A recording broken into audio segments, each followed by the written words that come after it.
The brand new Fire Emblem and Shin Megami Tensei crossover is coming to Wii U very soon. In the meantime, here's 15 facts about Tokyo Mirage Sessions Sharp FE. Number 15. Tokyo Mirage Sessions Sharp Fire Emblem is the first game developed by Atlus for the Wii U. It is also the second game on the system to have the Atlus logo, with the first being Citizens of Earth, developed by Eden Industries. Number 14. Tokyo Mirage Sessions can be considered the first game in the Fire Emblem series to feature a modern setting, instead of a medieval one.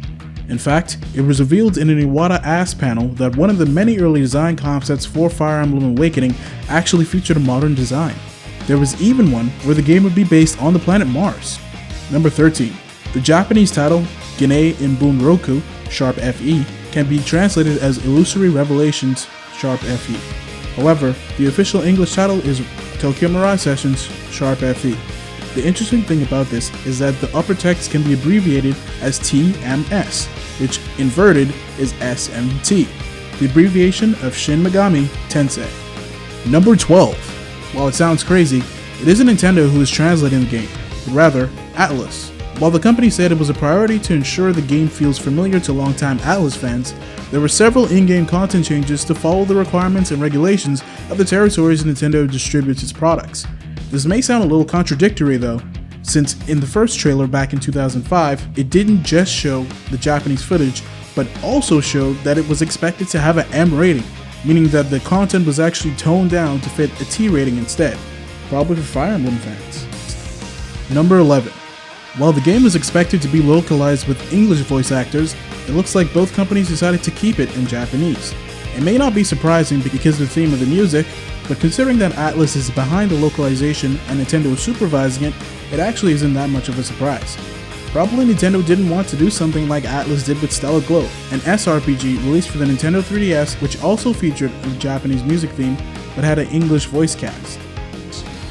And one of the things that we faced that was a bit of a challenge for us was the fact that all of the voice actors and actresses who appear in this game, who voice characters who have to sing, those voice actors and actresses have to sing their own songs. So we had to find people who were able to not only be good actors and actresses, but sing as well. That sounds challenging. Yeah, it's a real localization challenge, I think, as well. Number 10. The animation of the game was made by Studio 4 Degrees Celsius, which worked in several other projects like Tokiden, Asura's Wrath, Catherine, and even the short Medusa's Revenge that was made to promote Kid Icarus Uprising for the 3DS. Number 9. The music of Tokyo Mirage Sessions was handled by Avex Group, one of the biggest record labels in Japan.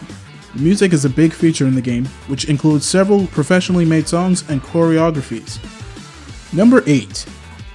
Mitsuru Hirata is the chief director of the game, who worked in other titles like Radiant Historia and Shin Megami Tensei Strange Journey, revealed that he is pretty terrible at strategy games.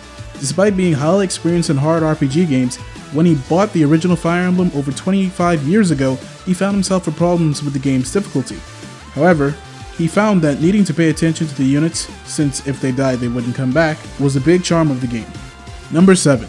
Shinjiro Takata, a producer behind the game, commented that during the title's planning, both companies reached one specific conclusion. If the game stayed original to the series, the game should have been handled by Intelligent Systems. But if Atlus was going to develop it, it would need to be the kind of game the company is specialized in. This may explain the strong aura of the Persona series in the game. Number 6. Toei 8 is the character designer of the game. The artist worked in several projects including Hack, the movie, and the Chain Chronicles movie. Number 5. The game was first shown on a Nintendo Direct on April 1st, 2015, over 2 years after its original announcement. The trailer also revealed that the game was no longer a formal crossover and that it was being developed internally by Atlus.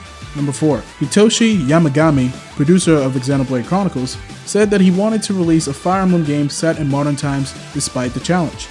He also went to Atlus to propose the idea. Number 3.